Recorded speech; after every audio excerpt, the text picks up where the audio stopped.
Hi, welcome to the replay. Welcome to the live broadcast. If you're watching on the web, Twitter, internet. Hi, Cordelia. How are you doing? Welcome, welcome. So let me turn. Hi, how are you doing? Fortune Chassis, welcome. Nice to meet you. How are you doing? So welcome to the broadcast. Please do share and invite other followers. Hi, Danya. Hi, Blue Dreams 101. Welcome, welcome. How's everybody doing today? So introduce yourself. Tell me what your name is and where you're joining from. Thanks for sharing, Danya. Zimbabwe. Wow. Fortune Chassis. Welcome. Well, it's nice to meet you from Zimbabwe. What time is it in Zimbabwe? That is awesome. That is so wonderful.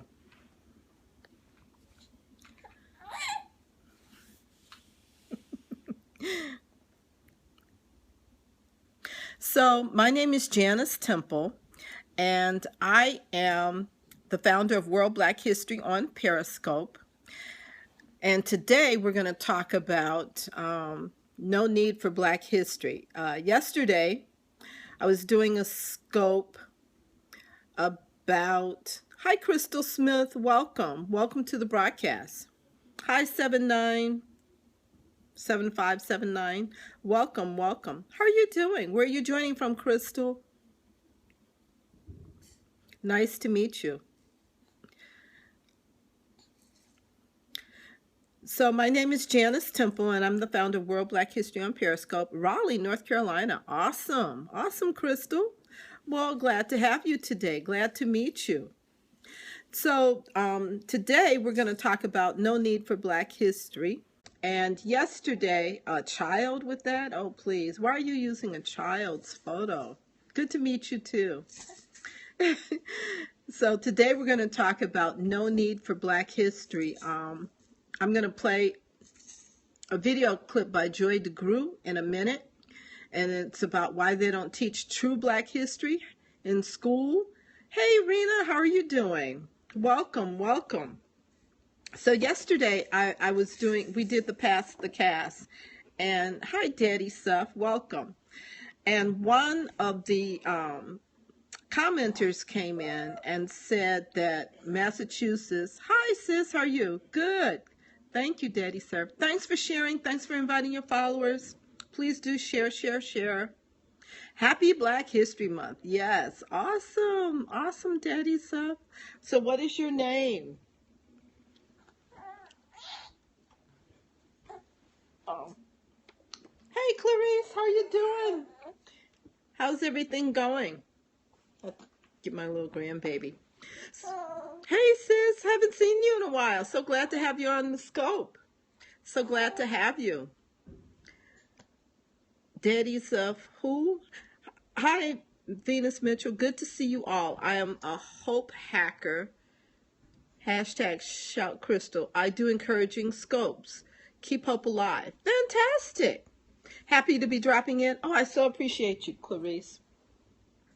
Well, so yesterday, she says, hello, family. So yesterday, Susan did a scope in Philadelphia at Constitution Center.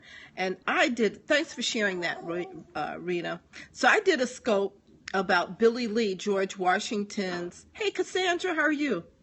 I did a scope about George Washington's enslaved valet groomsman and his best friend, and Billy Lee. And a gentleman got on and he said, well, hi, Sweetney. He said, well, we don't need to have Black History Month because the state of Massachusetts teaches Black history in the schools. And so I kind of marinated on that. So yeah, that's what he said. So I said, oh, that's quite interesting. Well, Massachusetts is pretty forward thinking. And so, I mean, I could totally see that it would be integrated in Massachusetts. But then I started thinking about, the rest of the country. And so I'm going to play this videotape by Joyce DeGruy, and hopefully you guys can hear it. So for those of you who are joining, I'm going to do a quick reset. From Worcester, Massachusetts, and I don't know how to pronounce it, but I'm doing my best. Hey, how are you doing? Cassandra says, to balance TSTH. Welcome, Tony. Laughing a lot. I know. I don't have an accent. Quick link is bit.ly group. Okay, so I'm going to turn this around, and I'm going to play the video. And it's Why They Don't Teach True Black History in School by Dr. Joy DeGruy. And so here. And hopefully you guys can hear it. Do you see much in the way of Black history being made part of the curriculum, or is it an elective as opposed to being a required? Well, you have Black History Month. What do you people want? I think it's a notion. I think Black history and the studying of Black history is sort of like a notion. Wouldn't that be nice? What if we did? What if we did have Black history and we studied it? I don't believe that it is taken seriously in terms of curricular materials. And in fact, I think it's avoided. Yes. Most places I go, they just don't see the relevance of it. Again, it's something like, I had a recent experience at the opening of the visitor center at the African burial ground. You realize that those bones rewrote history. They really did. Because they told on us, in the sense that, when we think of enslavement or slavery, you think about the South, those people in the South. All 13 colonies had slavery, including New York. And so, are they going to change the textbooks to be reflective of that?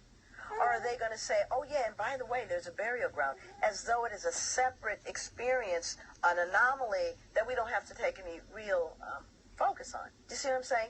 If you look at that burial ground, you learn how we lived and how we died, which is not recorded in the halls of universities, you see. So that requires that we take that information and then infuse it into education.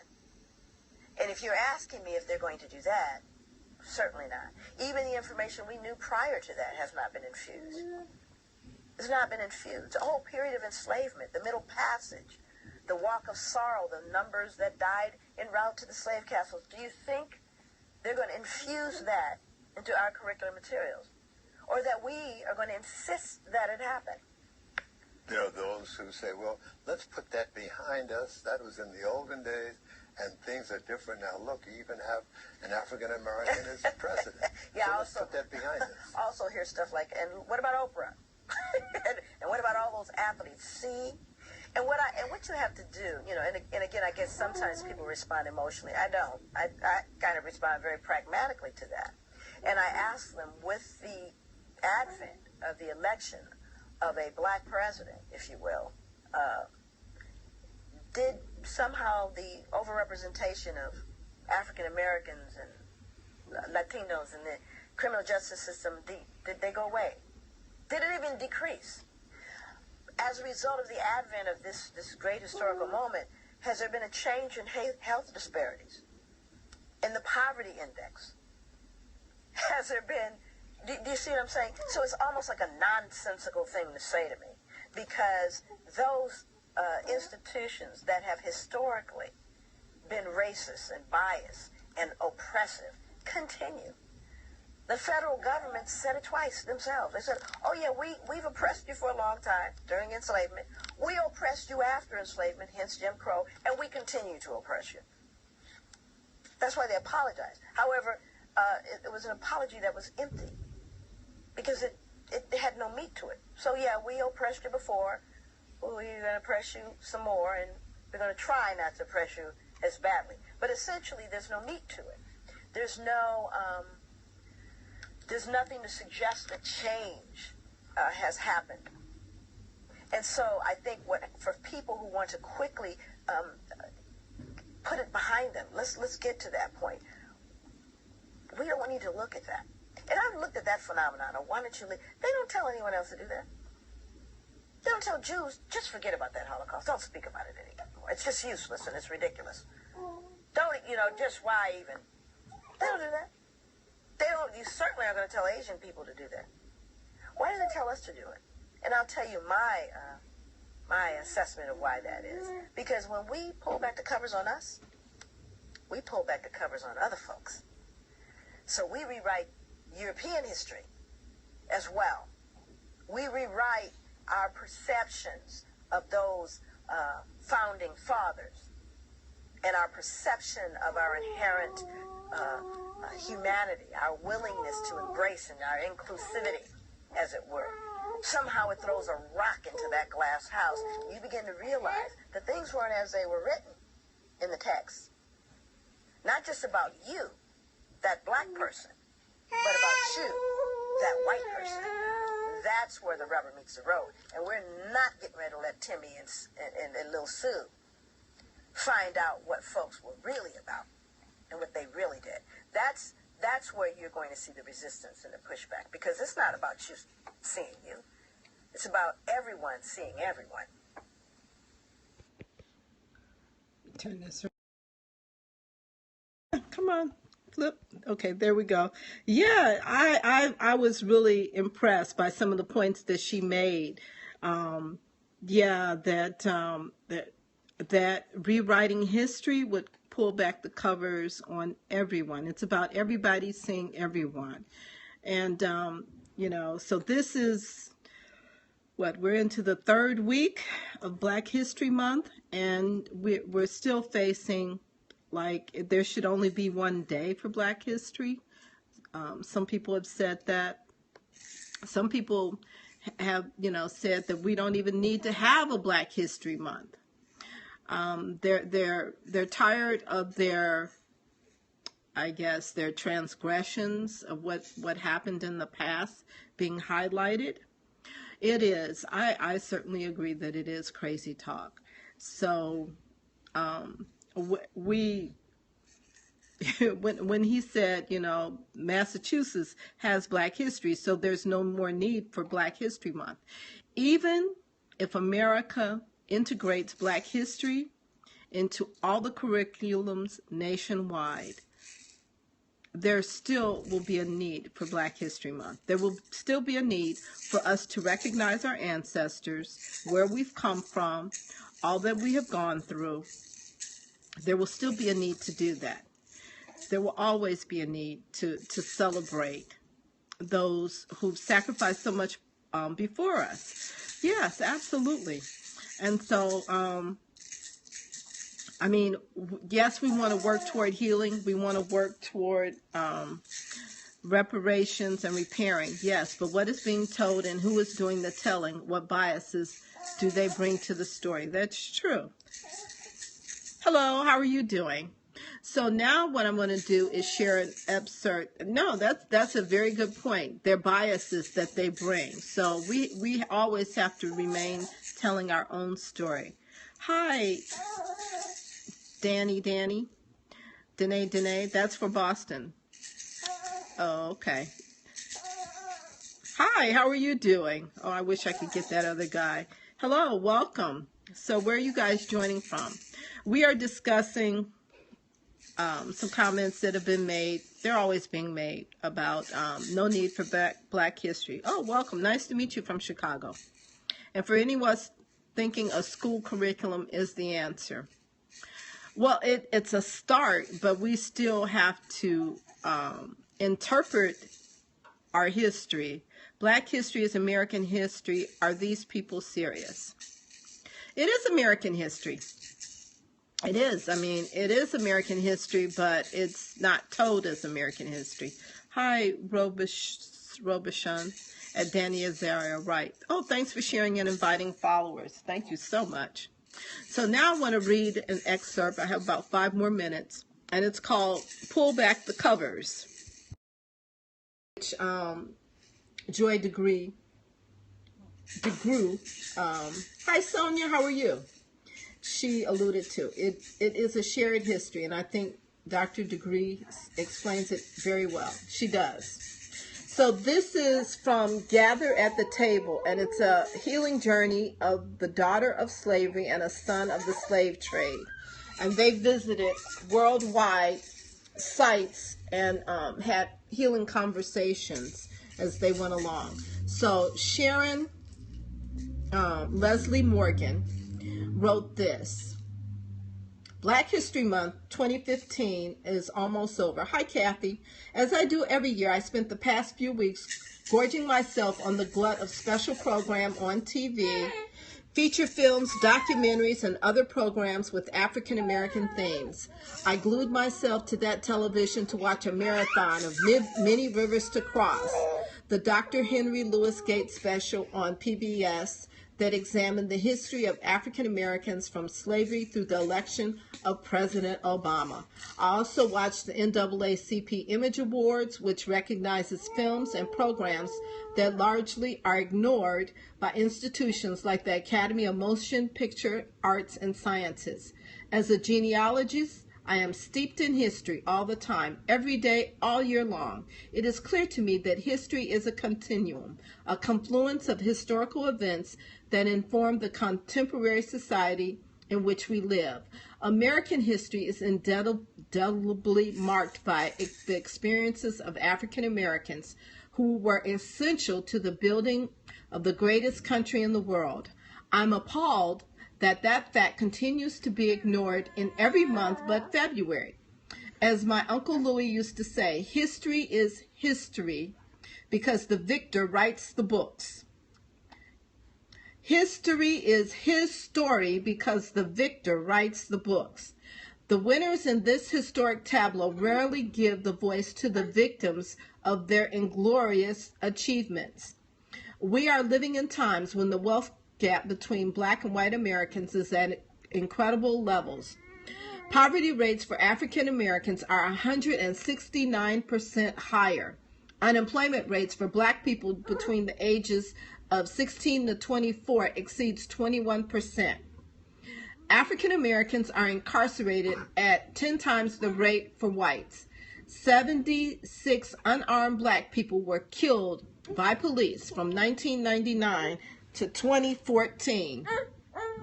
How did this happen? Aside from other reasons, history stands out as number one. Why? Because America is built on the foundation of genocide and slavery that made certain people less than human, not entitled to respect, and certainly not deserving of more than 28 days of recognition. Although Black people have been in America since the 16th century, it was not until the 20th century that they gained a respectable presence in the history books. When Dr. Carter G. Woodson, the son of slaves who earned a doctorate at Harvard University, first promoted the creation of Black History Week. In 1926, he was disturbed to find in his studies that history books largely ignored the Black American population, and when Blacks did figure into the picture, it was generally in ways that reflected the inferior social position they were assigned at the time. At that time, there was so much we African Americans did not know. Forget about the white people who I think knew but didn't want to tell. The things we did know were that Black people were being segregated, terrorized, and lynched. We were in the midst of a great migration that moved more than 5 million Black people from the south of our enslavement to the promised land of the North. As a Black person, Black History Month holds meaning for me because it gives us, Black people, a segregated period of time in which to focus on the bridges that brought us over, the past that made us who we are. If I were a conscious white person, it would be even more important. I would want to know what my ancestors did that brought us to a place where the first African American president could be so viciously aligned. Yeah, I know. I agree with you, Kathy. Where the first African American president could be so viciously aligned in spite of his historic successes as Americans. White jumped from Selma to post-racial with no steps in between, a time when Black people, especially children, could be shot down in the streets without censure of law.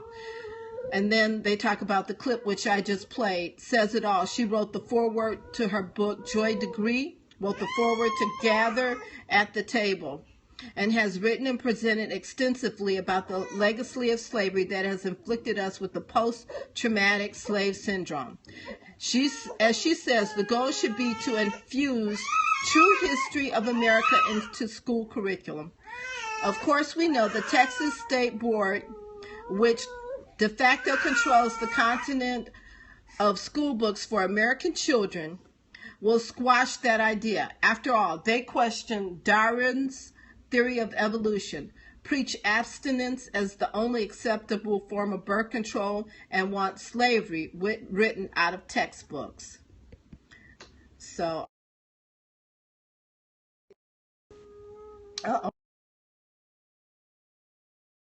Danya.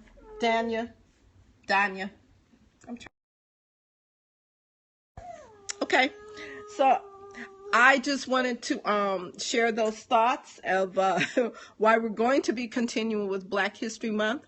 And is Danya still here? Yeah, it is powerful, very powerful. Thank you so much, Cassandra. And after Danya is going to be Cassandra. So you guys throw up some emojis so everybody follow you too. Let me know when she goes live. And because my co-host is a little sleepy here. She wants to go to sleep. His story is history because the victor writes the books. Yes, Dr. Joy DeGruy, post-traumatic slave syndrome. Absolutely. Okay, so there is Cassandra. Okay, Danya, throw some emojis. No, I don't know about Hotep Twitter. I will look it up. So thank you for suggesting that. Yes, so everybody follow Danya and let me know when she goes live. So I went a little over, and she's got a great topic. Next up, she is talking about the whitewashing of where is it? Of some celebrities or people that we think it's up to the Egyptians to tell us who they were. That is, I'm a multicultural person. I don't, I go and study the history of that country, and it depends on what they say that they are. Black does not exist in the rest of the world anyway. It's only in the U.S., and that is for power. That was just done to enslave us. This concept of black and white is not a worldwide concept. In other countries, you come from the country that you come from. So we would be Americans in other places. So no, there's no definition of black, and it doesn't exist. I've lived in France, Belgium, Venezuela, Argentina, and Turkey, and I've traveled to over 30 countries and 200 cities worldwide. It does not exist. It doesn't exist. When I'm someplace else, people are asking me, hey, am I from Brazil? Is she live? I'm off on another tangent. Oh my God, don't get me going. It's Daniel live. Oh my God. This is another topic. I know, it's another topic for another day. Black does not exist in the world. This is only in America. It only exists to enslave us. Okay, ciao. Thank you.